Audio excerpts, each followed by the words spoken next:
최근에는 전 세계 축구 커뮤니티가 일련의 부정적인 사건들을 목격하고 불행한 사건들이 한국 축구계를 동요시키고 있습니다. 손흥민, 황희찬과 같은 유명 스타, 이강인과 같은 유망주까지 실망과 논란이 축구 경기장 전반에 퍼져나가고 있습니다. 매력적인 경기 뒤에 우리는 신뢰 상실 상황과 올바르지 않은 행동이 발생하여 팬들 사이에서 부정적인 인상을 남기고 있다는 것을 목격했습니다. 다수의 팬으로부터의 분노에 직면하더라도 이강인은 파리 생제르맹과 복귀하자마자 첫 경기에 참가하기로 결정했습니다. 이강인은 자신이 잘 뛰기만 하면 모든 것이 용서받을 것이라고 기대했지만 현실은 그렇지 않았습니다. 엠바페의 부재로 파리 생제르맹은 이전처럼 파괴적인 힘을 보여주지 못하고 팀과 함께 오랜 시간을 경험하지 못한 이강인은 동료들과의 협업에서 심각한 문제를 겪었습니다. 그는 교체되는 첫 선수뿐만 아니라 가장 낮은 점수를 받고 가장 많은 실수를 저질렀습니다. 특히 엠바페는 이강인을 비난하는 듯한 발언을 하면서 프랑스 언론도 놀라워했습니다. 탁구 게이트 사건은 많은 팬들의 심장을 아프게 했고 이강인의 파리 생제르맹 복귀는 축구 커뮤니티에서 많은 주목과 긍정적인 반응을 불러일으켰습니다. 탁구 게이트이라 불리는 뜻밖의 사건에서는 세계에서 가장 존경받는 축구 선수 중 한 명이자 아시아의 절대적인 상징인 손흥민의 지시조차도 어린 선수들에게는 따르기 힘들었습니다. 선수들은 치열하게 논쟁하고 결국 싸움이 벌어졌습니다. 이 과정에서 손흥민의 손가락이 부러지는 불운한 사고가 발생했고 이는 축구 팬들에게 분노감을 일으켰습니다.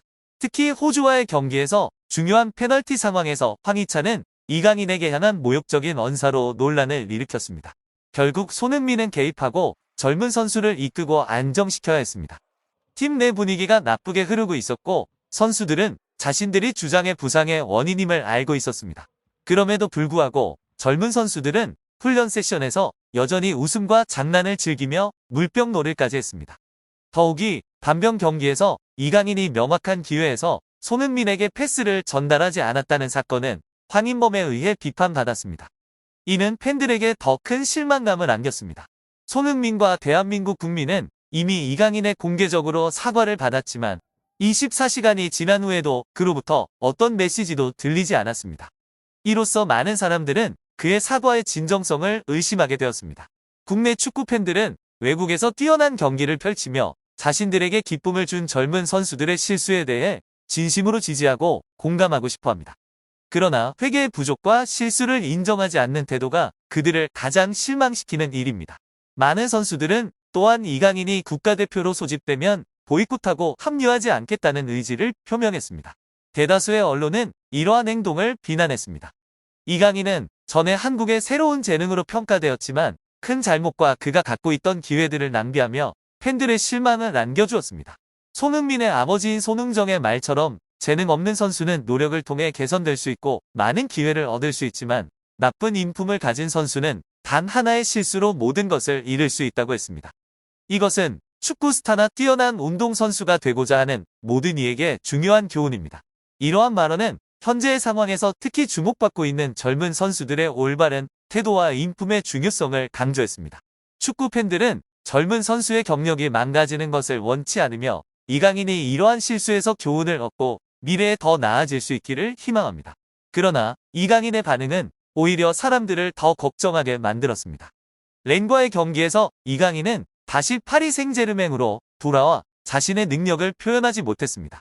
경기 후 통계에 따르면 이강인은 경기장에서 가장 많이 볼을 잃은 선수로 기록되었으며 그의 점수는 5년 동안 유럽에서의 경기에서 가장 낮게 평가되었습니다. 더 큰 문제는 그와 팀 동료들 간의 갈등이 점점 더 명확해지고 있으며 파리 생제르맹에서의 이강인의 위치가 빠르게 약화되고 있다는 것입니다. 경기 후 루이스 엔리케 감독은 이강인은 좋지 않은 하프를 가졌기 때문에 결과에 영향을 미치지 않기 위해 교체해야 했다고 말했습니다. 특히 이강인은 불과 1년도 안 되게 한국 대표팀과 함께 아시안게임 및 아시안컵에 참가한 후 매월 2번씩 파리 생제르맹을 떠나야 했습니다. 이로 인해 그 자신뿐만 아니라 파리 생제르맹과 동료들에게도 그의 명성과 신뢰가 영향을 미치고 있습니다. 현재 이강인은 한국뿐만 아니라 프랑스에서도 어려움을 겪고 있습니다. 특히 파리 생제르맹을 떠난 결정을 내린 음바페는 팀 캡틴 손흥민에 대한 존경심으로 유명하며 이는 화제가 되었습니다. 음바페는 파리 생제르맹과의 계약 갱신 문제로 자주 갈등이 있지만 그는 항상 자신의 뛰어난 기술뿐만 아니라 동료들과의 강한 인연으로 팬들에게 사랑을 받고 있습니다.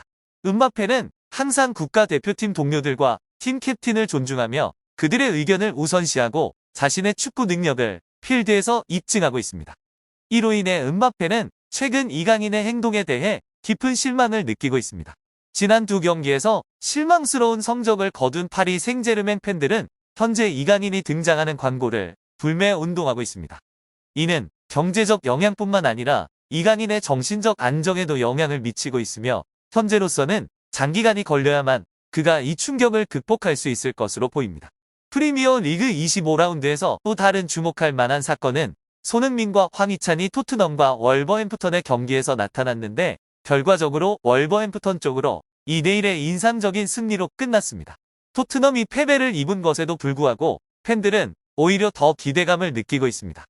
이 낙관적인 감정으로 이끌어진 주된 이유는 손흥민이 토트넘과의 계약을 계속 유지하고자 하는 의지를 공개적으로 표현했다는 소식입니다.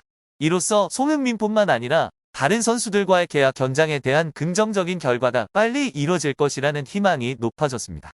특히 손흥민에 대한 팬들의 지지와 애정이 크기 때문에 토트넘의 모든 사람들은 그를 팀의 필수적인 아이콘으로 간주하고 있습니다. 경기 전 인터뷰에서 토트넘의 포스테코글루 감독은 손흥민과의 재계약에 대한 기쁨을 표현했으며 모든 토트넘 팬들이 기대하고 있는 소식입니다.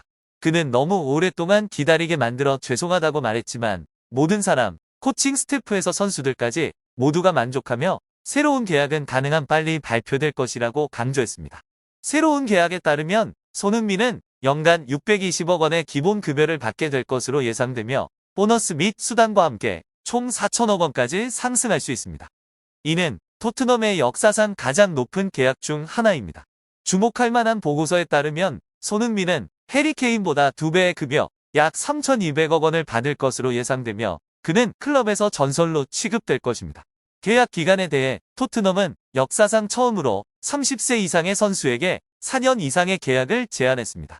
이 계약은 최대 6년까지 연장 가능하며 연장 옵션을 고려할 때 총 계약 금액은 200억 원 이상이 될 수 있습니다. 이는 아시아 출신 선수에게 있어서 상당한 딜입니다. 아시안컵에서 귀환한 후에 손흥민과 클럽 간의 다양한 대화가 있었습니다. 이 대화는 축구뿐만 아니라 삶 자체에 관한 것으로 사람들에게 그가 어느 정도 선량한 인간임을 느끼게 해주었습니다. 토트넘은 그를 재계약하려는 빠른 진행 중에 있습니다. 이것은 단순히 의무뿐만 아니라 토트넘이 전설적인 선수이자 불가능한 대장 및 프리미어리그 최고의 스타를 보유하고 있음에 대한 자부심입니다. 이 이벤트는 팀 전체 구성원이 기대하고 곧 좋은 소식이 있을 것으로 약속하는 것입니다.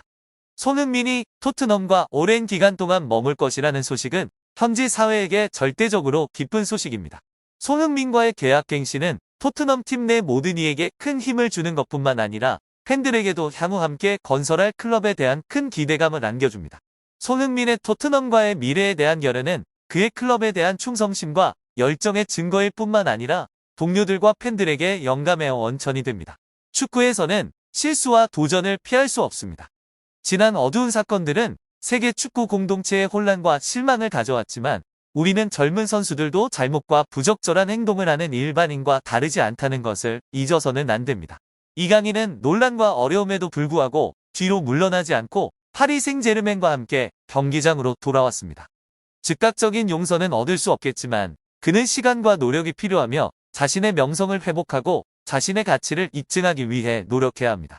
그러나 이러한 사건에서 우리가 얻을 수 있는 중요한 교훈은 젊은 선수들의 태도와 올바른 인격의 중요성입니다. 그들은 필드에서의 재능과 성과뿐만 아니라 동료들과 어려운 상황에서의 태도를 통해 평가받습니다. 축구를 사랑하는 팬들은 뛰어난 경기력뿐만 아니라 도덕적 가치와 상대팀에 대한 존경을 보기를 원합니다.